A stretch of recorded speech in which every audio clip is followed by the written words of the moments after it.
চারিল এমন একটা বান চেড়েছি তার অঙ্গে আঘাতি করবি বলে যখন বানটা গিয়েছে ধাইয়ে যখন তার সম্মুখে গিয়েছে গিয়ে দেখতে পায় তার মস্তক থেকে প্রতিটা অঙ্গের মধ্যে রাম নাম লেখা।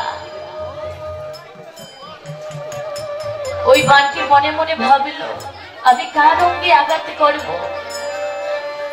যে অঙ্গের মধ্যে রাম নাম লেখা আছে ওই অঙ্গে যদি আমি আঘাত করি তাহলে যে আমার ভগবানের অঙ্গে আঘাত পাবে না, আমি ওর অঙ্গে আঘাত করব না।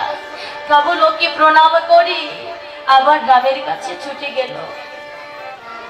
তখন রাম বলল একি এমন একটা বান ছেড়েছি ওকে আঘাত না করি আমার কাছে ছুটে আসলো, কারণ কি ওই ছোট্ট বালক তরুণী সে তখন বলছে হে রাম তুমি আমাকে কিছুই করতে পারবে না। এই কথা বলি এমন একটা ধনক বান চাললো বাবা। বান চালার সাথে সাথে আকাশ জুড়ে পুষ্প বর্ষণ হচ্ছে গিয়ে আমার রামের দুটো চরণের মধ্যে পুষ্প দিয়ে প্রণাম করলো। তখন বিভীষণকে বললেন বিভীষণ এই যোদ্ধা তো যেমন তেমন যোদ্ধা নয়, আমি ওকে কোন ভান দিয়ে আঘাত করব, নিজের সন্তানকে মারার জন্য। দেখেন সে কেমন ভক্ত। বিভীষণ বলে দিল প্রভু ওকে যদি আঘাত করতে চাও তাহলে বৈষ্ণব বানর উপর প্রহার করো। যেই নাকি বললো সাথে সাথে রাম বৈষ্ণব বান যখন চালিল তখন তার দেহটা থেকে এই মস্তকটা চেতন হয় আমার গোবিন্দেরই রাম নামে ভগবানের দুটো চরণের মধ্যে যখন এসে পড়ল তখন পিতা করিল কি বিভীষণ তার পুত্রের কাটা মস্তকটা হাতে করে নিয়ে নয়নের জলে বুক বেশি যাচ্ছে। রাম বলল বিভীষণ আগে তো তুমি বলেছিলে ওই যোদ্ধাকে তুমি চেনো না, তাহলে তোমার নয়নের মধ্যে জল কেন? বলছি প্রভু গো এই যোদ্ধাকে আগে যদি আমি তোমাকে বলতাম তাহলে কি তার সঙ্গে তুমি যুদ্ধ করতে? সে যে আমার একমাত্র সন্তান যার নাম তরুণী। যখন বিভীষণ এই কথা বলল গোবিন্দ আমার দুটো নয়নের জলে মুখবাসী বলছি বিভীষণ এই জগতের মধ্যে কত ভক্ত দেখেছি কিন্তু তোমার মতো এমন ভক্ত আমি পাই নাই, যার সম্মুখে নিজের পুত্রকে হত্যা করিল তার কি কোনো তুলনা হয়? বিভীষণ বলল দয়াময় আমরা রাক্ষস কুলে জন্ম নিয়েছি, আমাদেরকে তো উদ্ধার করতে হবে, এই জন্য তোমাকে বলি নাই। তবে হে প্রভু তোমাকে বলছি আমার এই সন্তানকে যখন তুমি এই রাক্ষস কুল থেকে উদ্ধার করেছ তবে তোমার চরণে একটা নিবেদন প্রভু। গোবিন্দ বলল রাম নামে ভগবান বলছি বিভীষণ তুমি বলো তুমি আমার কাছে কি চাও? তুমি আর যা চাইবে তোমাকে আমি সব দিয়ে দেব। শরণের মধ্যে আছার কে নয়নের জলে বুক বাসি বলছি দয়াময় আমি কোনো ধন চাই না গো, আমি জানো কি চাই? আমি আমার পুত্রের জন্য এইটুকু চাইব যেন তারে ছরণ ছাড়া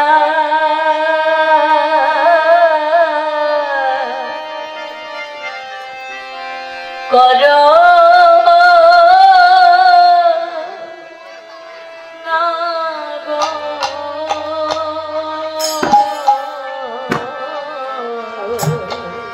হরে চরণ চারা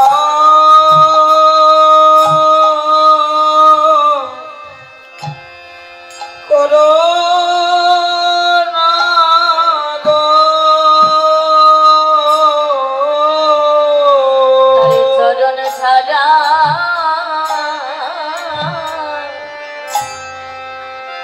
ওগো করো না গো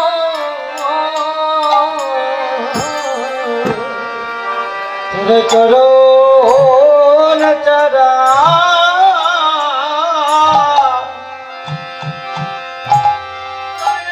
করো না গো ওগো জনমে জনমে জনমে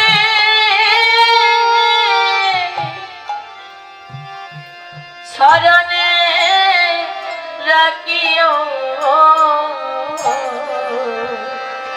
শরণে তারা করো না গো ও গো জনমে জনমে তুমি চলো রে কো চরণ যারা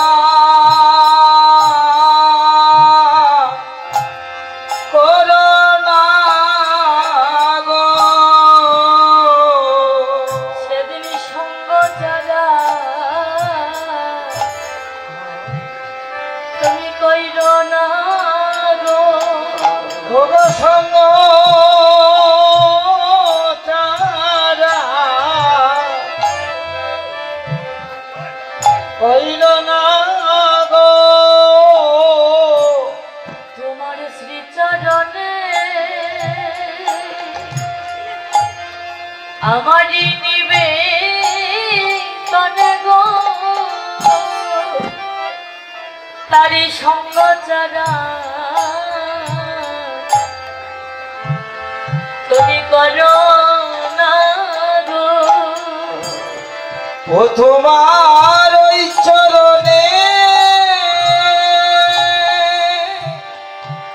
আমার নিবেদন গো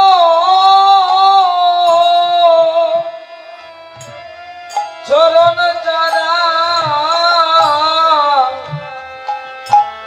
কইল না গো তুমি জন্মে জন্মে